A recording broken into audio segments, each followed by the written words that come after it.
Since the two of you are so curious, perhaps I can fill in the gaps. No need to be nervous. I could sense your genuine concern from your conversation just now. Of course, I can also understand your confusion. Sending so many Fatui here to Poisson, it's only natural that some might suspect an ulterior motive to be involved. I understand. I'm well aware you've had your fair share of confrontations with the Fatui in the past, and I can't exactly guarantee that we'll remain on good terms in the future. As for right now, however, I would say we have little reason to be at odds, wouldn't you agree? The House of the Hearth could stand to be more open with those who have worked so closely with us in the past. As for the issue at hand, well, it hardly relates to any ulterior motive. To be frank, it all stems from a certain rumor circulating around the House of the Hearth.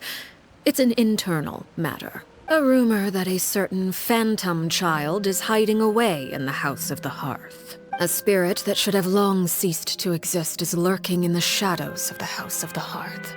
So I decided to bring the children to Poisson before continuing to investigate the situation. I expect I should be able to track down the spirit fairly quickly. After that, it's just a matter of resolving the situation, if you will. It shouldn't be much trouble at all. If you're curious, or if you still have some concerns, it might be advisable to stick around for a few days. I'm sure the children would be exceedingly pleased to welcome some visitors. Lenny, I'll leave you to entertain our guests. I have some matters to attend to. Unfortunately, no. While the House of the Hearth is adept at collecting all manner of intelligence, certain existences can still manage to escape our purview. Project Stuja? And what a sweet little daydream that is. But I also have a role to play in all this. I'll be leaving Fontaine shortly as well. Besides, considering how little they see fit to step outside the homeland, being called on to return to Snezhnaya by such illustrious dignitaries, what a great honor. Wouldn't you agree? So, dear guests of the House of the Hearth, to what do I owe the visit? Is that so? Introductions have already been made, have they not? The fact that you have to ask tells me our intelligence work has been quite successful. Telling you the answer to that question would only serve to undermine that success. And we can't have that, now can we?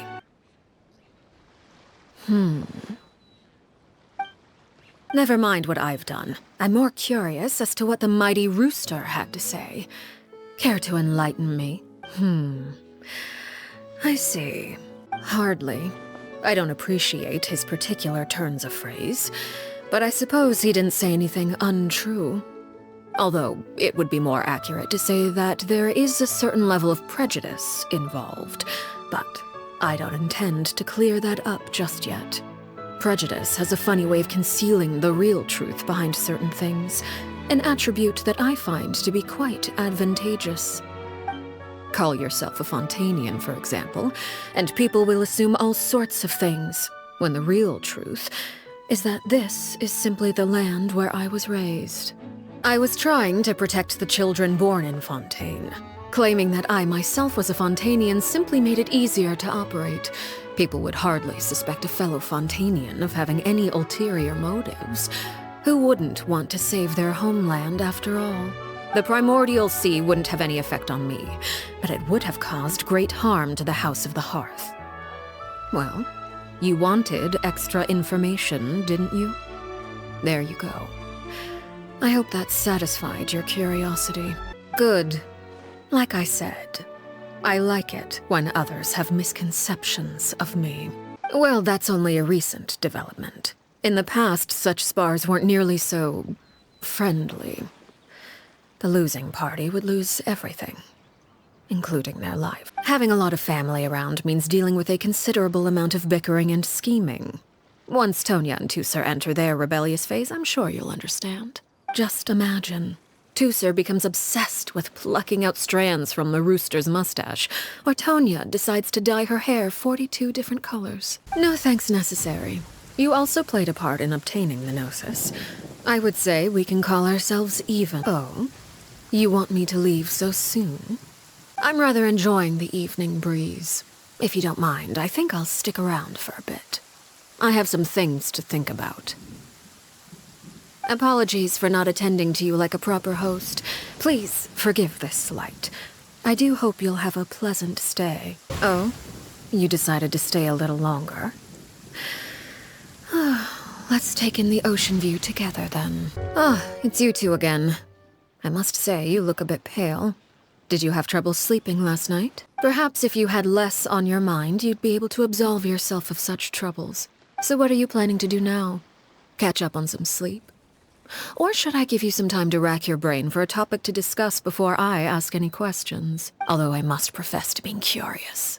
Without child here, how do you plan on distracting me? Looks like you could have used some extra time to think. No matter. If you don't have any other plans, why don't you accompany me somewhere? Don't worry. I'll be sure to steer clear of any scheming children. Children always think they can hide things from the grown-ups.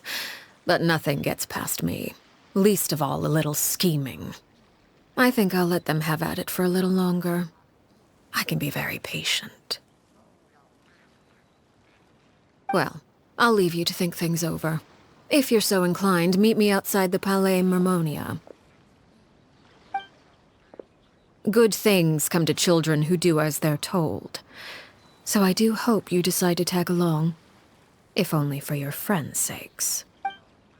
Seeing as we still have some time before my meeting, we might as well enjoy some pleasant conversation while we wait. I'm glad to see you get along with my children. Being surrounded by good companions is necessary for a child's development. I assume you're referring to Linny, Lynette, and Fremine. Although, there's that situation with Filial and Nentoy as well. It appears quite a few people have been acting out lately. No matter. I'm not one to discriminate. All those who betray the house meet the same fate. There are no exceptions. Does that mean you're going to kill them? Oh, are you here to beg for their lives? I'm sorry to disappoint, but the rules of the house change for no one. In my organization, everyone is responsible for their own actions. Any organization in which feelings come before principles is one destined for ruin. The House of the Hearth is hardly an exception. You could say our principles are more stringent than most. Perhaps I can offer you this consolation at least. As our guests, you two will not be held accountable along with them. I would imagine Linny, Lynette, and Fremine will be able to keep their lives. As for Filial, Nentoy, and the others, I'm afraid there's little I can do. They can try to escape, but once you know our secrets, there's no getting out alive. But that's awful. You seem concerned. Out of consideration for my guests, I suppose I could turn a blind eye for a little longer. If Linny and the others manage to dispose of Clairvy in the meantime, all evidence of their wrongdoing will be lost. In that case, I could hardly punish them for something I couldn't prove. If their efforts are unsuccessful, on the other hand, all will be held accountable. And the punishment will be severe. Of course. Oh, and here, I believe this belongs to you. Do try and keep better track of it next time. It takes a considerable amount of time to train a bird like this. It would be such a pity if you were to lose it. Permanently. Well, I'm afraid that's all the time we have to chat. Now, for the matter at hand. I asked you to meet me here because I have business at the Palais Mermonia. It has nothing to do with you, but I think it would be prudent for you to stick by my side for the time being. There will always be time later to run off and tell Linny what you've learned. Well, time to go. Looks like we wrapped things up just in time.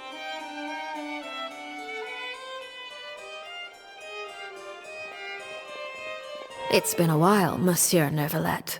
I must say, I wasn't expecting my meeting request to be approved quite so quickly. The Palais Mermonia operates with an efficiency worthy of admiration. I'll be departing Fontaine shortly. There is, however, an outstanding matter that I would like to see resolved before I go. It requires a rather lengthy explanation, I'm afraid. So I took the liberty of explaining everything in this proposal. Please review it at your leisure, Monsieur Neuvillette.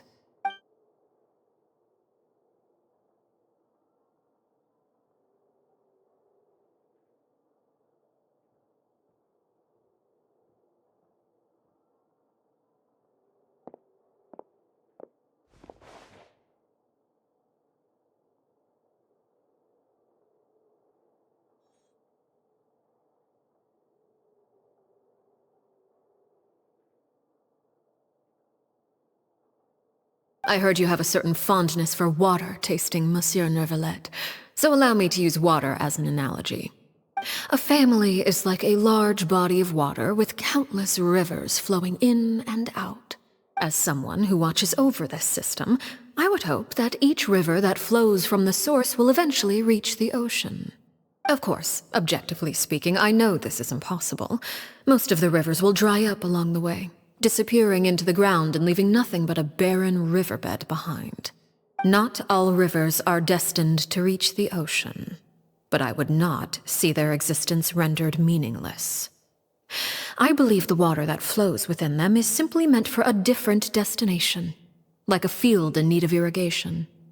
Or perhaps the glass of a certain water-tasting enthusiast. It may have been tainted at one point in time, but not to worry. I'll make sure it's strained of all impurities and returned to its cleanest form. If you accept my proposal, Monsieur Neuvillette, I will gradually withdraw my forces from Fontaine. And, unless absolutely necessary, I will no longer carry out any special missions within Fontaine. Tartuffe. Ah, that thief who embezzled funds from all those charities, you mean?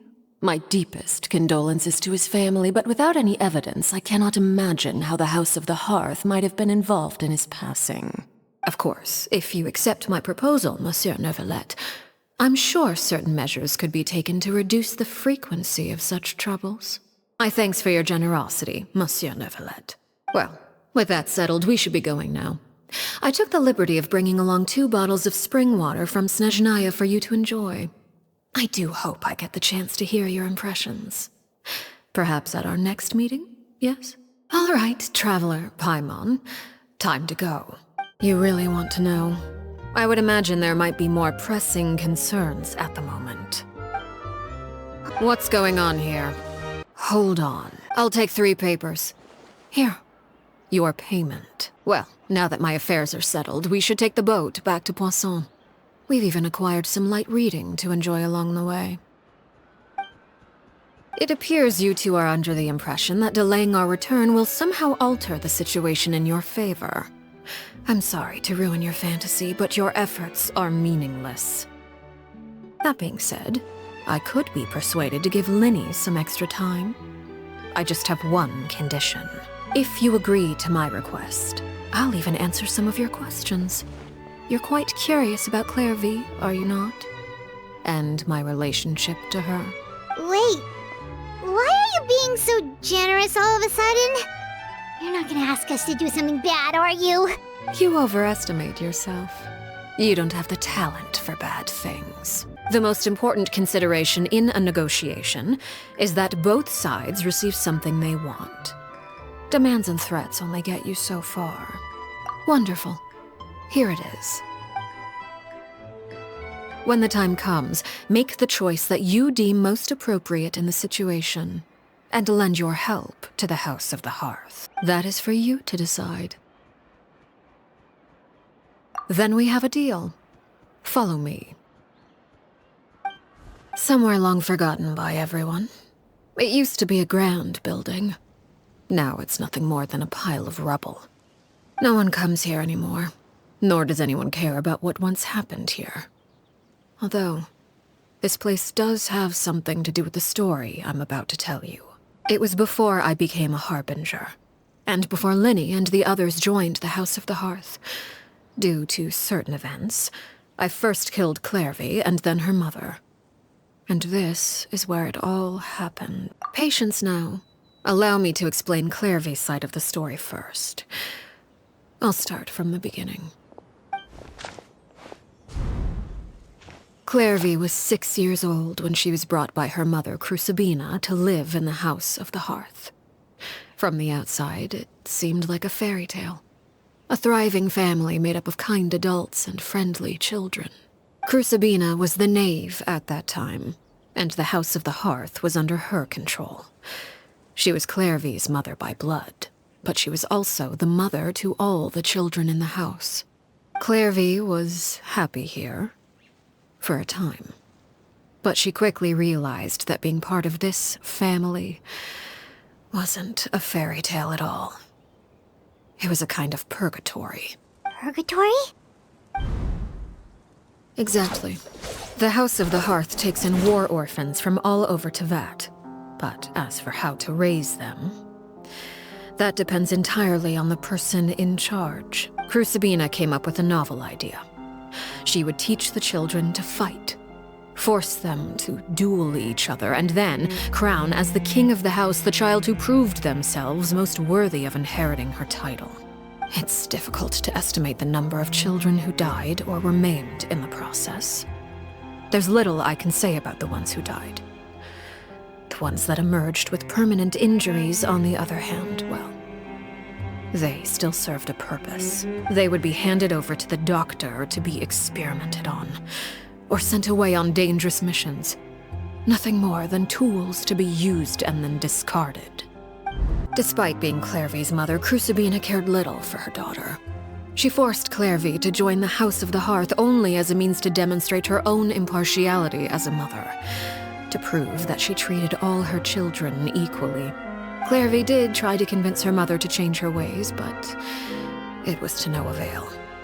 After her efforts failed, the only other option was to rise up and try to fight back. Unfortunately, the other children had already been thoroughly indoctrinated into the illusion of happiness Crucibina had created. Of course, there was one exception.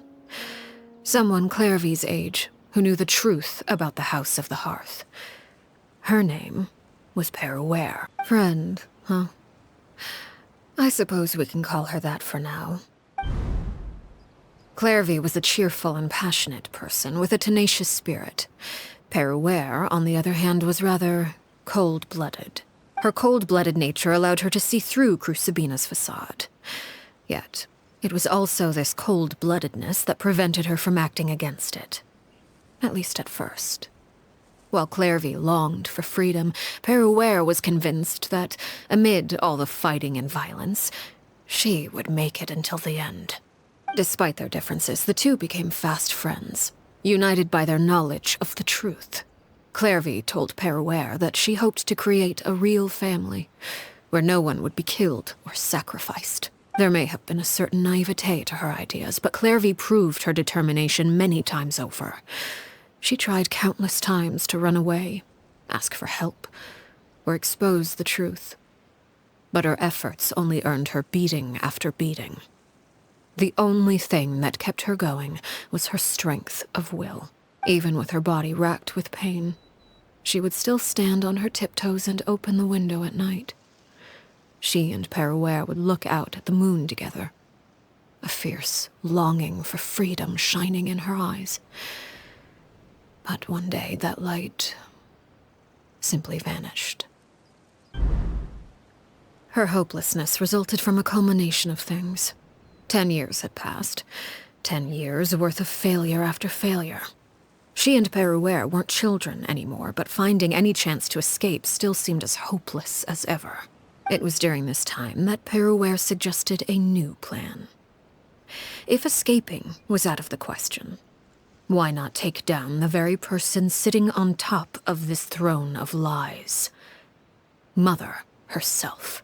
Clairvy rejected that proposal.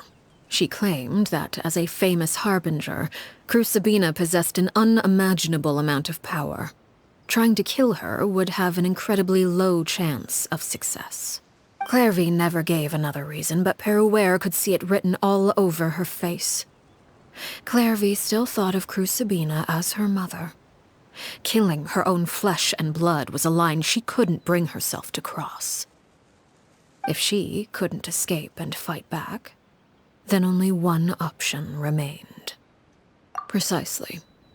Death was the only way that she felt she could be free. It happened during a duel. When she arrived at the dueling ring that day, her partner turned out to be none other than Peruere, the very person that had stood by her side all those years. It was a fierce battle, but ultimately, Clairvy decided to let Peruere end her life. From that moment on, Peruere's journey was one written in flames. When the rain finally came and washed it all away, there she stood, the sole victor in Mother's endless game of slaughter. A trail of corpses strewn across her path to success. It was the very result she had predicted 10 years prior. Even then, she believed she would make it until the end. She wasn't surprised by the fact that she emerged as Mother's undisputed heir. Rather, her success left her with an inexplicable sense of restlessness. She was unsettled. And there was only one thing that could quell that sensation. Perhaps you two would like to take a guess as to what it was? Correct. This is the place where Peruere killed her best friend. A mere year later, this is also the place where she fought tooth and nail to kill the mother they shared. The moment she acted, any conception of what was right or wrong ceased to matter. It's one of the principles of the house. Only those who survive get to write the rules. Peruere won the battle, and became a harbinger herself. After which Her Majesty, the Tsaritsa, bestowed upon her a new name. Arlecchino. I left that name behind long ago. I must say, hearing it now does bring back memories. After I defeated Crucibina, the moniker of Mother died with her. I chose to forego the title she called herself, and even chose to give up my own name. I rebuilt the House of the Hearth under a new identity. Not only as Arlecchino, but as father. And that is where the story ends. Any more questions? I suppose you could call her an illusion born of flame. Her existence is like ashes to a fire. Something left over in the wake of blaze and ruin. You see, a certain power runs through my veins. It's not unlike a curse. My flames leave behind shadows of anything they consume. Of course, the chances of those shadows morphing into a sentient entity are exceedingly slim. Clairvy is a very special case. Clairvy died when she was 16 years old, but what emerged from the flames was her 6-year-old self. Her appearance wasn't the only thing affected. Most of her memories were lost to the blaze as well. Memory is a mysterious thing indeed. Losing a portion of your memories will alter your sense of self. Lose 10 years' worth, however, and it would be like living in the past. Like returning to a version of yourself that never grew up. Perhaps I should put it this way. Clairvy is someone trapped in time. It may seem like she exists with us in the present, but she truly lives in the confines of her own past. Indeed. She's a rather volatile and unstable entity. Sometimes she would look after the children. She's even saved some of their lives. But other times, she would hide from me and become obsessed with revealing the truth about the house to anyone who will listen. Shadows don't have the capacity to learn or grow. Any new information they encounter is quickly forgotten over time. Your attempts to expose Clairvy to sunlight. They failed, yes? The reason is actually quite simple. In Clairvy's mind, the house is impossible to escape, and it is this very perception that traps her there. But no matter. All I have to do is kill her again, and all will be resolved. I don't anticipate so much as a single speck of ash will be left behind this time. It's too late for that. She broke the rules, and now she must be punished. That goes for Filial and Nantoy as well. She's had quite the effect on them. I hope you understand. The difference between Crucibina and myself lies in our formulation of the rules, not our policy for enforcing them. Upholding the rules without question is a trait we both share, because that is how a household should be run. Whatever could you mean? Whether as a killer or as a father, there are two things that must be avoided at all costs: anger and sorrow. Anger makes you impulsive. Sorrow causes you to waver. Well, it appears it's about time to proceed. Before we arrived, I told some of my well-behaved children to bring our troublemakers here by nightfall. I do believe I've kept my end of the deal. I gave your friends quite a bit more time. As for what happens now, we'll just have to wait and see. Indeed, it's been a while, Clairvy. Shh, stay right there. I'm sorry to postpone our reunion, but first, I believe certain scores need settling.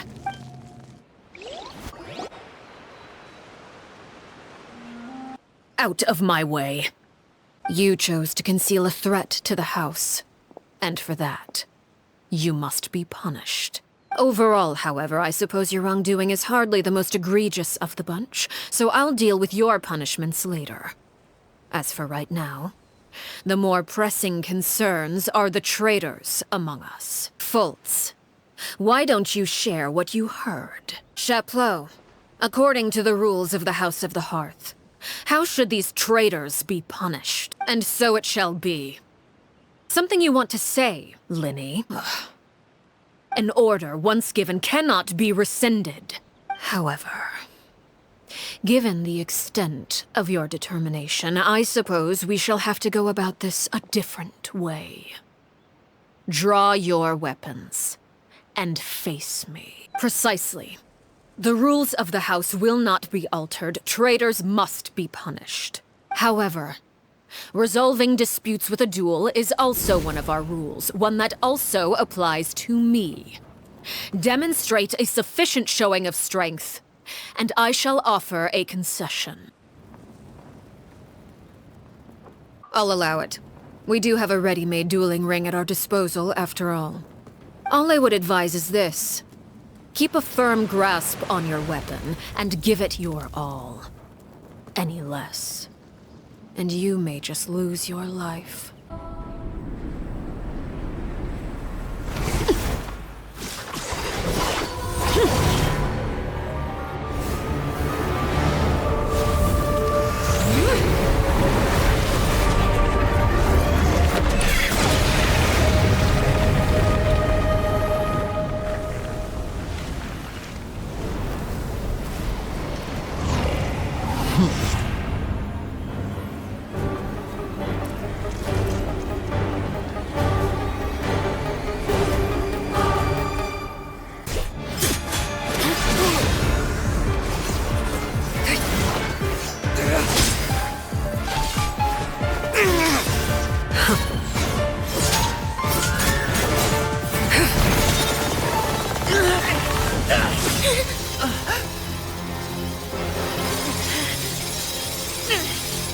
You should know better than to crowd in one place.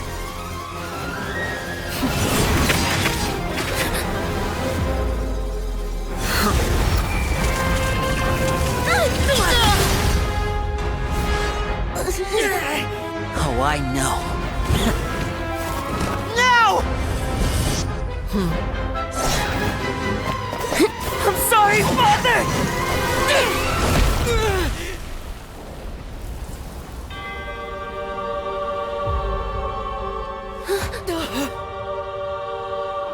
Sorry for what? This pitiful excuse for an attack?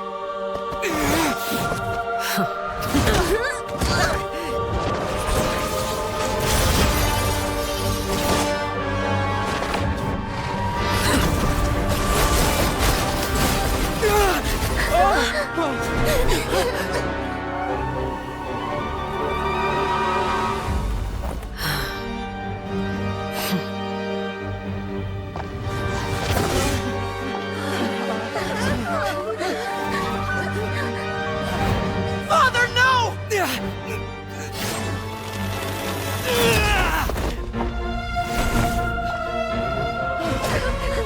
Made it out, did you? You're stronger than I expected.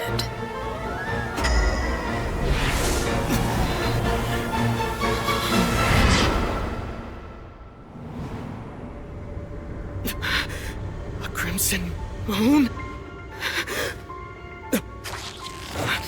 I can't move.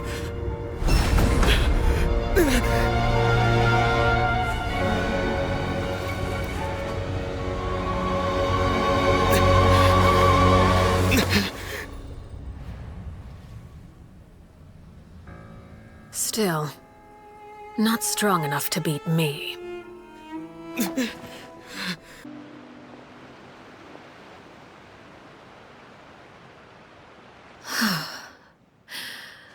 I believe we can end things here.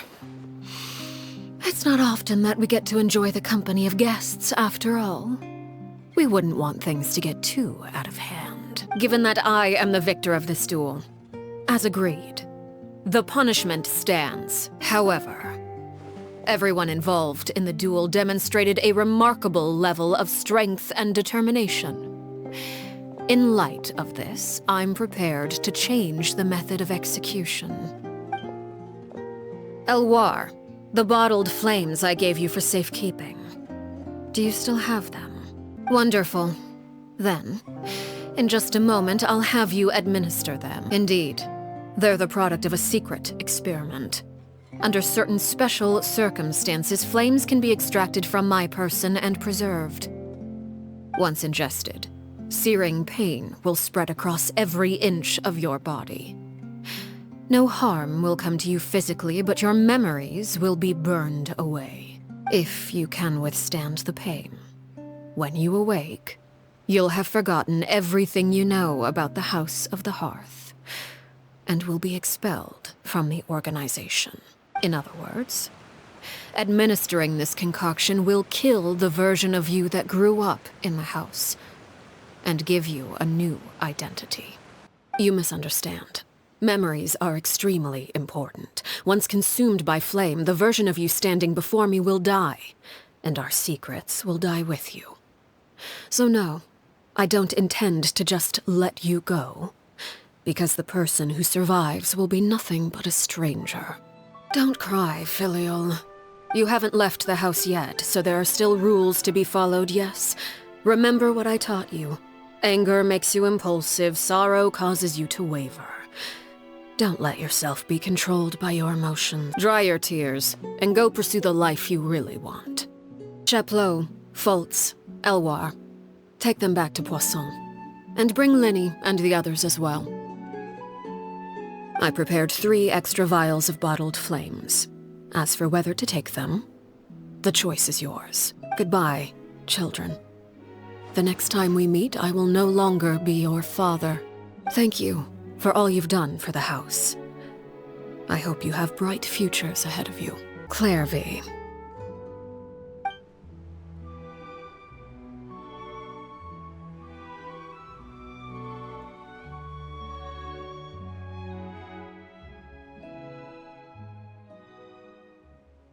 Neither.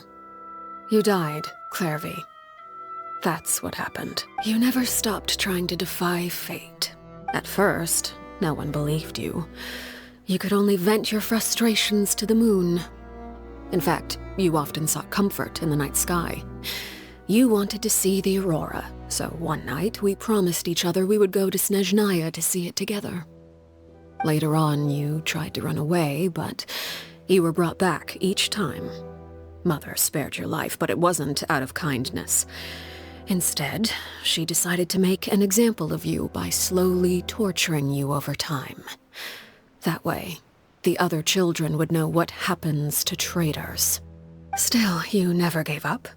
Mother hoped that through ruthless duel after ruthless duel, she would be able to crown an ultimate victor among the children she raised. But you called on everyone to unite, to fight to a draw in order to reduce casualties. Your efforts may have only delayed the inevitable, but still. You gave them hope. You tried everything you could think of, but every attempt ended in failure. Still, you never turned your sword on Crucibina, and you never turned it on me. On that gloomy day, you told me, for the last 16 years of my life, I've done everything I can to fight for freedom. But now, I realize that the only freedom I truly possess is the freedom to choose to die. Is that so? Even now, I'm not sure I truly understand what kind of freedom you were trying to pursue. But as the head of the House of the Hearth, and as the children's father, I've tried to give them the most basic of freedoms. The freedom to choose their own fate. It's something I discussed with the Iudex of Fontaine. The children who want to leave the house will have their memories wiped clean of all secrets pertaining to the organization. In return, they will be allowed to live a normal life in Fontaine without being prosecuted for their past. Of course, I won't simply hand freedom to them on a silver platter. They have to fight for it and prove themselves worthy of it. Only freedom that is earned has true value. Well, it just so happens that our dear guests over here have been to many nations and traveled to countless places. Perhaps they would be willing to tell you what the outside world is like. Clairvy, you've worked tirelessly from the shadows to overthrow the House of the Hearth. Now, by my authority as the Knave, I shall announce how this matter ends. You are hereby expelled from the House of the Hearth. You are no longer tied to this place, nor are you bound by its rules. May we meet again someday.